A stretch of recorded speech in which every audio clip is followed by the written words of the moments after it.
Good afternoon, everyone. Welcome to today's ASKIP webinar. Today's webinar is sponsored by Hollister Incorporated Clinical Education Department. ASKIP would like to thank Hollister Incorporated as they are a 2020 sponsor of our conference, as well as an institutional member, and we appreciate their support of ASKIP. At this point, I'd like to introduce today's speaker, Anna Markowitz. Anna started at Hollister Incorporated 8.5 years ago as a reimbursement specialist. Her strong understanding of the US healthcare system aided in the support of the ostomy, continence care, and wound care business reimbursement strategies. She also provides reimbursement support for the sales team and supported new product launches. Anna continues to work with the PDAC to assign products the appropriate reimbursement codes. In 2016, she moved on to the Global Market Access Department. In this role, her responsibilities revolve around generating and communicating evidence to different stakeholders. Anna has launched and managed multiple patient-facing surveys, both US and global focused. She continues to work to deeper the understanding of the patient population through different advocacy efforts. In her free time, Anna enjoys traveling, as well as spending time outside, especially gardening, but only when the weather in Chicago weather allows for it. At this point, I'd like to turn our webinar over to Anna Markowitz with the Clinical Education Department at Hollister Incorporated. Thank you very much. Okay, thank you, Josh, for the introduction. My name is Anna Markowitz. I'm a Global Market Access Manager at Hollister Incorporated. I'd like to welcome everybody to our webinar. With these crazy times, I'm sure a lot of us would prefer things to be in person now, but we have to stay positive and do the best that we can. So again, thank you for joining us for the webinar. I will turn off my camera just to have a better connection, and I will use my mouse to kind of point things out on my slides. Anna, can I just jump in for 1 second? I forgot one thing. Yeah. Just as a reminder, everyone, we will use the Q&A feature. So please put your question into the Q&A box, not the chat box. The Q&A box allows us to retain the questions, and any unanswered questions can be sent to Anna for follow-up. So again, we will take questions at the end, and please use the Q&A feature and not the chat feature. Thank you, Anna. Okay, thanks, Josh. Okay, so the purpose of today's webinar is to give you a little bit of more insight on this published article. The title of the article is Emotional Attributes, Social Connectivity, and Quality of Life Associated with Intermittent Catheterization. I'd like to acknowledge my fellow authors, Jimena Goldstein, who's a director of Evidence and Strategy at Hollister, and Tom Nichols, who is happily retired after 27 years at Hollister, who was our statistician, fellow statistician. So without further ado, let's get started.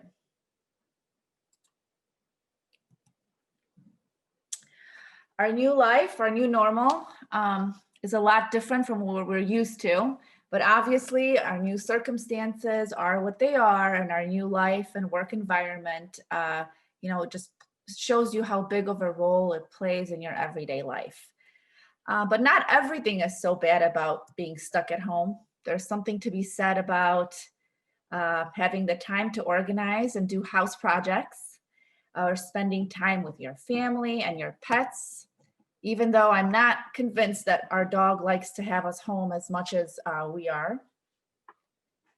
Having time to read a book. I couldn't tell you the last time I had time to, sit down and read a good book. So I've been taking advantage of that extra time. And also my all-time favorite is having your significant other do that to-do list that they've been putting off for so many months and saying, I'll do it when I have the time. Well, guess what? There's lots of time now. But I guess the number one thing that I've realized over the past few months is really how much I need human interaction in my life, and how I need to stay connected with my family, with my friends, how important it is to stay emotionally balanced, and how lack of that human interaction can really affect your overall being and someone's quality of life. And even though we've been connecting with others in a much different way than before, so no more shaking hands, nobody's really hugging anymore, you're not attending those large social gatherings, we've found new ways to stay socially connected, like FaceTime, Zoom calls, even phone calls. People are even starting to write letters to each other or mail postcards. But I guess my point here is that emotions and how you feel play a really big role in your quality of life and how socially connected we all are. And the article we're discussing today, has nothing to do with COVID or the pandemic, but it is about emotional feelings, the positive and the negative feelings of those who use intermittent catheters to void their bladder. This article was published in the International Journal of Nursing or Urological Nursing in Q1 of 2020, specifically in March. And before I get into the article, I kind of wanted to give you a little bit of background about how this whole project came about before we even got into writing the paper. And believe it or not, it all started in 2017, and it is still ongoing. Data collection is still ongoing. When we first got around the table, our goal was to really understand the IC user better. We realized that it wasn't only about what product they were using, but we wanted to focus on how and if IC users were emotionally connected to that whole intermittent catheterization procedure. We wanted to see how satisfied people were. We wanted to see if they had access to products, what their quality of life was, et cetera, and et cetera. And as you can see, the list kind of grew and grew. So we decided that the best way to kind of capture all this information was to do an end user survey. We first worked to get a protocol written, submitted for ethics approval. And obviously we defined the inclusion and exclusion criteria, which was pretty simple. Our inclusion criteria was someone has to be 18 years or older and their primary method of bladder emptying is via an intermittent catheter. This is a global project. So we've worked with multiple countries, like the US, the UK, Australia, Netherlands, and Canada. And we worked with patient association. So in the US and the UK, we worked with the patient association to help us distribute the survey. In Australia and Canada, we're working with clinicians to help us distribute the survey. And in the Netherlands, we worked with 2 different distributors who are actually the people who deliver products to patients. And they do a lot more than just products. There's services, there's clinical support. But we had to kind of get creative of, who we're going to work with to capture IC users to be able to participate in our survey. And before I move on, I just wanted to mention that the paper itself, the article, is on US data only. So that's why this is highlighted in red. The data in the paper is just from the US. It's not from all the other countries. So I must say that the beginnings of the project, the beginning stages of the survey were a little bit rough. And we knew from previous experiences that IC users are not easy to get a hold of. It's not likely that they want to share information with us, especially when we compare them to like ostomy users who are willing to share and want to share their experiences. So this is why we decided to partner with United Spinal Association. This is a patient association in the US that focuses on people with spinal cord injuries, but is not only limited to spinal cord. Their membership is pretty much anybody who uses an IC. And they agreed to work with us. They were part of the protocol development, the survey question development. It really helped us to have them on board early because, we wanted to make sure that the questions that we were asking were clear enough. They were the right questions. So it really helped us to have this patient association, their expertise on board with us early. United Spinal focuses on patient advocacy, and their main goal is always, as they say, is to bring the end user voice forward. The way we distributed the survey was database email, social media blasts, newsletters, and different types of ads. And after the survey went live, it took us a good 6 months to collect responses, even a little bit more than 6 months. And here is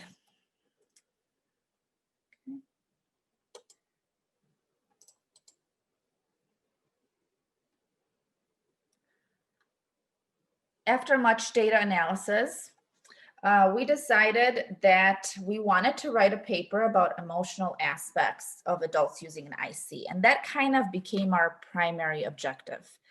But then to make it a little bit more fun, we decided to have a secondary objective. And the secondary objective was to identify social connectivity issues and quality of life in those who perform intermittent catheterization, and to determine if there was any differences between males and females and how they respond to these issues being explored. And you might ask yourself, why did you decide to write about emotional aspects? And really, the reason is that there is not a lot of evidence in the literature when it comes to emotional aspects and intermittent catheterization. So I wanted to understand what emotional attributes of the actual individual were, if any, and how the person performing the IC procedure actually felt about it. Was there any emotions attached to it? We ended up with a sample size of 393 people. 247 were male, 137 were female. And remember, this was a survey, so there is some missing responses in certain questions. But before I actually get to the results, I thought it would make sense to give you a little bit of background on who these people were that we were surveying. So we asked them, how long have you used an IC? And as you can tell, most of our people were using an IC for longer than 2 years. So I would call them more so experienced IC users. Then we asked them, what was the reason you were using an IC? And again, majority are the top 2 right here, which is some type of a spinal cord injury. We asked them their age, and majority fall in between 50 to 60. But overall, I think this is a really good distribution of age that we were able to capture. So now let's talk about what we found.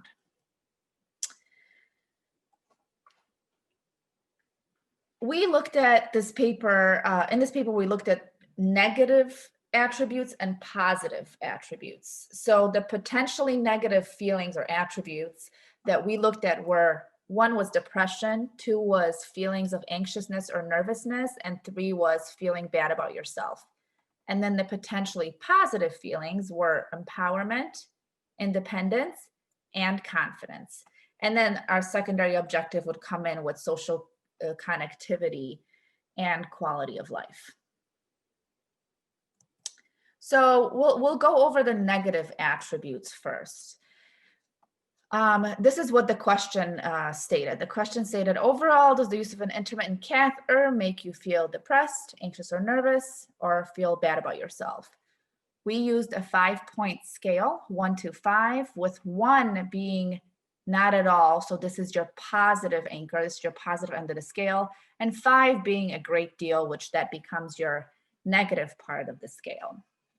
And we looked at the results in 2 different ways. 1, how did people answer these questions? And second, if there were differences between the gender. So how did the males versus female answer that question? And with this, most of them said number 1, so not at all, which means that the use of an IC does not make them feel depressed, anxious, or bad about themselves. The data demonstrated a statistically significant linear decrease in the scaled responses. So basically we got a lot of number ones, then a little bit less number twos, less number threes, and so on. So it was a scaled response. We did not find any statistical significant differences when it comes to gender and negative attributes, meaning that gender didn't really play a role on how you answered these negative attribute questions. And then we went a little bit further and we wanted to see if there was a difference in how people would answer these questions if they relied on somebody for help. So, you know, this could be help with the prep of the procedure. This could be help with the actual procedure itself, or this could be help with the cleanup. And you know, caregivers range from someone in your family, maybe it's your spouse, maybe it's an actual, you know, clinical caregiver. So we wanted to see if that requiring of assistance did anything with our data. So first we looked at depression and assistance with intermittent catheterization. We found that with males, there was no statistically significant difference between those who require assistance and those who do not require assistance with the IC process. Females, however, we did see a statistically significant difference. Females not requiring assistance with the process. There was about 81% of them who were in that positive anchor category. And then compared to about 56% of those who require assistance. Females reported more feelings of depression or the association of depression when they have to rely on someone for help with the procedure versus if they did not have to require on someone. Then moving on to anxiety or feelings of nervousness with the assistance of IC. With males, again, we did not see a statistically significant difference, but with females, we did see a statistically significant difference. 83 or about 84% of females were in that category one, that positive anchored response of those not requiring assistance with the IC process, compared to only 63% of those who require assistance. And this leads me to believe that, you know, females feel more anxiety when they have to rely on someone with the IC procedure help, you know, whether it's the cleanup, whether it's the actual procedure or the prep. And then we looked at feeling bad about yourself. This is our third final negative attribute. We did not see a statistical significant difference for males and females. I'm sorry, we did see a statistical significant difference for both males and females. For males, 84% of the ones not requiring assistance with the process were in that positive category, that positive anchor, compared to 71% of males requiring assistance. And for females, 88% of those not requiring assistance with the IC process were in that positive anchor, compared to only 67 of those requiring assistance. Which leads me to believe that both genders associate, you know, some type of feeling bad about yourself when they have to rely on someone with the help of the procedure versus if they do not have to rely on someone and can perform it themselves. All right, and moving on to the positive attributes. Unlike the negative attributes, we see a little bit of difference here. So the question went, overall, does the use of an intermittent catheter make you feel empowered, independent, or confident? And we use that same 5-point scale, except that 1, not at all, now becomes your negative anchor, and 5, a great deal, becomes your positive anchor. So the scale was essentially just flip-flopped. The data did not indicate an overall majority response for any category of the attribute. We didn't see a significant linear trend. The questions were kind of, the answers were kind of all over. For feeling empowered, for example, we saw about 12.5% of responses indicated that positive, that, you know, number 5 response. For feelings of independence, about 28% were in the positive end, and for feelings of confidence, about 16% were in the positive response. There was no statistical significance found between the genders for feeling of empowerment and confidence, but for independence, we did find that males and females respond differently.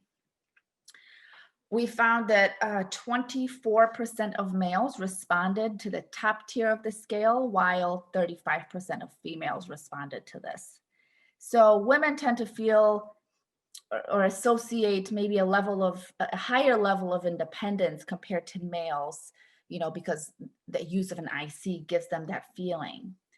So then we went a little bit further, of course, and we wanted to see if, just like with the other attributes, with the negative attributes, we wanted to see if there was a difference in these responses when they required help. So again, the help could range from before, the prep, during, or after, and it could be a caregiver, a spouse, or somebody just helping you with the process.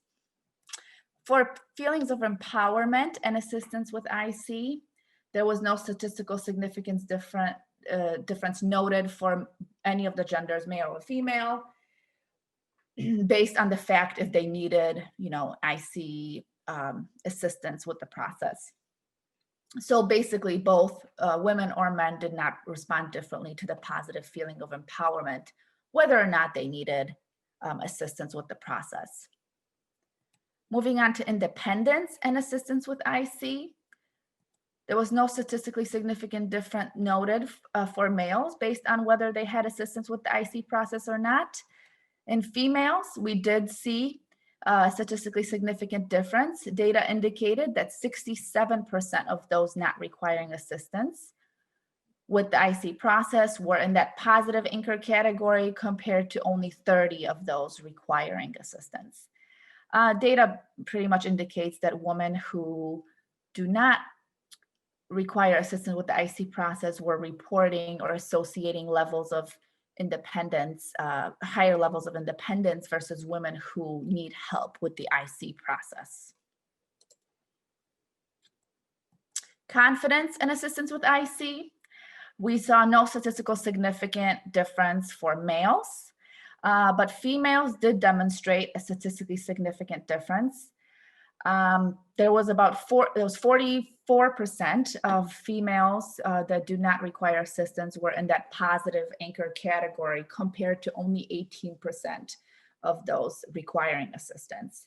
Data showed that those not requiring assistance reported or associated higher levels of confidence with those who did require assistance when using an IC. And then moving on to social connectivity. We measured social connectivity based on Hawthorne's friendship scale. Questions in that scale were as follows. During the last 4 weeks, did you feel alone and friendless? Had someone to share your feelings with? Easy to relate to others? Feeling isolated from other people? Easy to get in touch with others? Or feeling separate from others? And there's a scale right here, which went from almost always to not at all. And the one thing I'd like to point out on this scale is that depending on which question you're associating the scale with, sometimes the positive and the negative anchors are reversed. So if you're feeling alone and friendless, not at all, that's your positive end of the scale, right? Because you're not at all feeling alone or friendless. But if you had someone to share my feelings with, not at all, now becomes your negative end of the scale. So just depending on which question you're correlating the scale with, you kind of had to tweak that a little bit. We found no statistical significant difference between the genders when it comes to social activity, but data does indicate a statistically significant linear increase towards a positive response for all items, except someone to share my feelings with. Overall, data showed that both genders tend to be either well or very well socially connected. And then we measured quality of life. And obviously this is self-reported quality of life. This was a patient survey. We saw an increasing linear trend with social connectivity and quality of life. Data indicated that as social connectivity increases, there was a correlated association increase in quality of life as also. Majority of male and female respondents obviously were very well socially connected. So we did see that linear increase as social connectivity increases, so does the participants' quality of life. And to kind of just summarize the paper, which just makes it a little bit easy to look at, the key statistically significant findings with negative attributes, which were depression, anxiousness, or nervousness, or feeling bad about yourself. Data showed that both genders do not associate these negative feelings with the use of an IC. When it came to assistance with IC process, in women, we see an association with the feelings of depression and anxiousness or nervousness compared to the women who did not require assistance with the IC process. And in both genders, we see an association of feeling bad about yourself if you require assistance with the IC process compared to the people that do not require assistance. And then the statistical significant findings with positive attributes.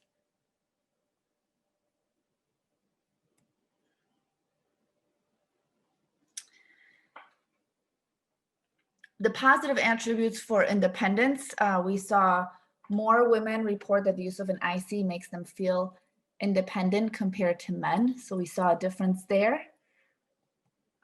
And then when it came to assistance with an intermittent catheterization process, women who reported they did not need assistance were associated with feelings of independence and confidence compared to the ones that did require assistance. So why is this data important? And I broke it down to 3 different components. I think this is very important for clinicians, for patient associations and patients, and it's also important for Hollister or other manufacturers of products like intermittent catheters. For clinicians, it's important to know how deeply emotional it is for a person to perform intermittent catheterization and that relationship that's there. But it's also important to let them know that people don't really associate negative feelings with intermittent catheterization. At least experienced IC users don't associate negative feelings with the IC process. They're also not associating positive attributes either, but maybe we can get there. Maybe there's, some type of education or something that can help them get over that hump and, really not paint the picture of such a negative thing, that IC is not so negative, and it can improve your quality of life. And also realizing that emotional attributes can be improved if they need, if they influence, not improve, they can be influenced if they need help with the IC process or not. For patient associations, I think this is, important because letting them know that IC users, their members are very well socially connected. So, staying connected through meetings, through emails, and it makes a big difference for their members to really stay connected and improves their quality of life, and it impacts how they feel emotionally. And for Hollister, for other manufacturers of intermittent catheters, when we design products, I think it's important that we pay attention to the feelings that come with it. So, when creating something, knowing that how do we associate those positive feelings with that? How do we make that leap? And then finally, I just wanted to share with you where you might have seen this data before. we did a BON, which is a conference in the UK. We did a podium presentation on actually the emotional aspects data. And that's really what the interest from the UK clinicians is really what pushed us to make this survey and make this project global. Because at first, I don't think we were thinking about doing global, but there was so much interest around the emotional aspects of intermittent catheterization that that one podium presentation really pushed us to go global. We've presented multiple posters at different conferences, ISCOS, SUNA, WOCN, ICS, and the posters were not only just on the US data. We've combined countries, and we've combined data from other countries to kind of show how the project is going. And with that, I'd like to conclude the webinar. Josh, I'll turn it over to you to see if we have any questions in the Q&A section. Sure. Thank you very much, Anna. And again, thank you to Hollister for your support of ASCIP as both a sponsor and institutional member. We do have a couple of questions in the chat box, which I will read out loud to you.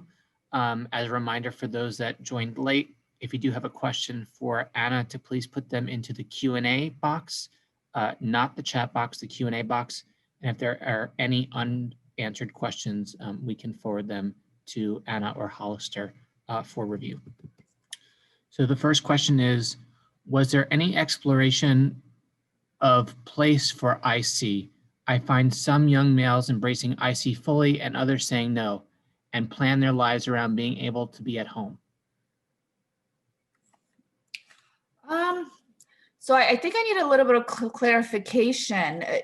When you say place, I'm not really quite sure what that means. So maybe we can take that offline, Josh. That's okay. Or if you, if that person would like to put a little bit more clarification into the chat box or the Q&A box, we can come back to it. We do have another question from one of our physician members regarding quality of life and social connectivity. Did you compare outcomes in those requiring assistance versus those not requiring assistance? Yeah, so for social connectivity and quality of life, we asked everybody those questions. We did not compare based on if they needed assistance or not. We only did that with the emotional attributes. But I think that if we saw a big difference there, I think we would, I would have included that in the paper. If I remember correctly, that we did not see any major differences in how they answered those questions when we cross-tabbed them. Okay, a little bit more clarification. So I'll read the question before, and then I'll read the clarifying point. Was there any exploration of place for IC? I find some young males embracing IC fully and others saying no, and plan their lives around being able to be home. And the additional information we have is traveling. I have a couple of young men who won't go more than 2 hours from home. Yeah, no, I mean, we, this was a patient survey, so no, we didn't get there, but we are working on a different project that is a goal setting project where it allows each individual user to set a goal of, a personal goal to themselves. And I must say that we have heard this before where, someone's goal is to leave their house for a longer period of time that they're used to. So I am familiar with that subject, with that it is happening, it's real, but we did not explore that in our survey. Okay, great. As a reminder, we still have some time for questions. I do have another question. This one comes from one of our physician members who is a urologist. Did you measure independence aspects from patients who catheterize from catheterizable channels, meaning ability to cath in the chair, et cetera, as to those who do CIC from urethral area? That's a great question, and because this was a survey, we were, we very limited to what we can ask, and the only thing we asked is if they required assistance with the prep, with the cleanup, or with the actual procedure itself. We did not gather the information of were they in the chair and transferring and any of that. We did not collect that information. Okay, thank you, Anna. Let me just check the chat box here and the Q&A box. I just see those 3 questions for right now. We do have some time for additional questions. If you would like to submit them through the Q&A feature, we'll have Anna remain online for a little bit. Once again, we'd like to thank you for your presentation today, and that'll conclude the webinar, but we will stay online for about 5 minutes to see if there's any additional questions. Okay. Thank you very much for attending. Are you planning to publish your data? If so, would you consider publishing it in ASCIP's Journal of Spinal Cord Medicine?